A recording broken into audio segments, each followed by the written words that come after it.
Fala pessoal, deixa eu explicar rapidinho aqui para vocês o que aconteceu ontem naquele post e o que acontece para poder alertar tanto os corretores como os donos de apartamento, de imóveis em geral, mas eu trabalho com apartamentos em condomínios, então para mim eu tenho uma tarefa até um pouco mais simplificada. Vamos lá.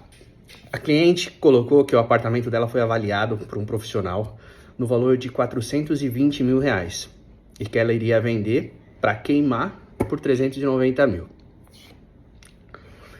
O apartamento dela, eu trabalho no condomínio, a gente já tem históricos recentes aqui, com apartamentos idênticos, mesmo nível de andar, mesma virada, né? Mesma planta, mesma vaga de garagem, mesmo tudo, por 320 mil reais.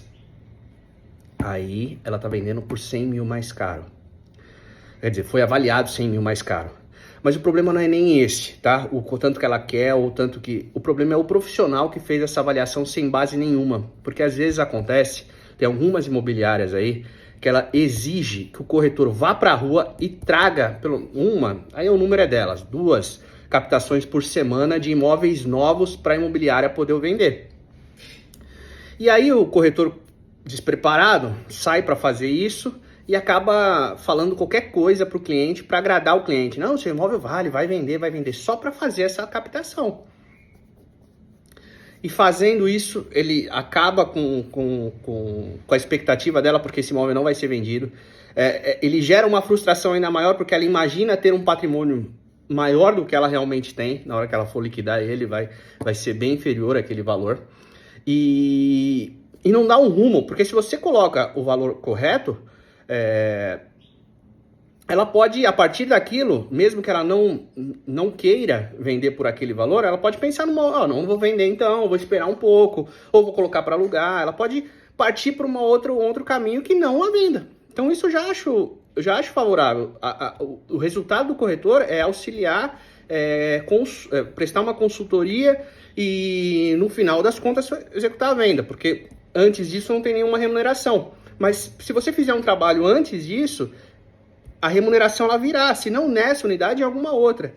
Agora, se o corretor faz sempre esse tipo de sacada, de querer agradar o cliente vendedor falando que o imóvel dele vale muito, isso acarreta muita coisa ruim.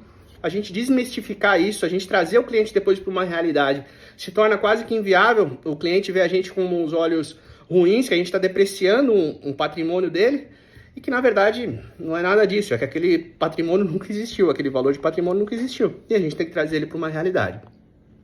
E eu falei para essa cliente, para vocês terem uma ideia de como que acontece, eu falei para ela que esse imóvel não vai vender, tá? Eu garanto, não vai vender.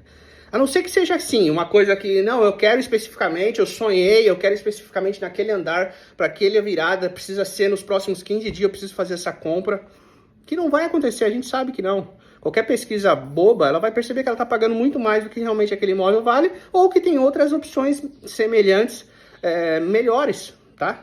Então, essa é a dica de hoje. Corretor, faça o trabalho correto. E cliente, não atenda um profissional, não queira bem um profissional pelo que ele julga o valor do seu patrimônio. Busque outras ferramentas, outros profissionais. Eu acho que a indicação, a primeira pergunta que você deve fazer a esse profissional: já vendeu algum imóvel nesse prédio, nesse condomínio? Já houve algum tipo desse? Não, eu não, mas eu tenho um outro colega que vendeu recentemente. Ok, não tem problema. Às vezes o cara está começando, ele está tentando prestar um bom serviço, e isso é natural, e ele está buscando informações, ótimo. Mas o cliente quer agradar o vendedor para se sustentar uma semana ou 2 em uma imobiliária, a imobiliária já está errada em fazer esse tipo de pedido. Então, desencadeia aí algumas coisas que ficam bem ruim para a gente. Tá bom? Resposta, a pessoa nem me retornou, achando que eu tô... Mas não tem problema, bola para frente. Pelo menos ela futuramente ela vai perceber que um corretor, talvez ela nem lembre mais de mim, que estava certo, e ela vai buscar uma outra opção. Espero que não seja tarde, porque às vezes ela está precisando do dinheiro, ela está precisando de uma decisão na vida dela e vai ficar aguardando aí por conta de opinião. Isso é opinião, cara. Se eu julgar um apartamento naquela condição que foi avaliada ali, é opinião, é achômetro. E o cliente só tem a perder. Tamo junto, Deus abençoe. Até o próximo vídeo. 5 minutos de vídeo, hein? Tá louco, a gente fala demais. Beijo.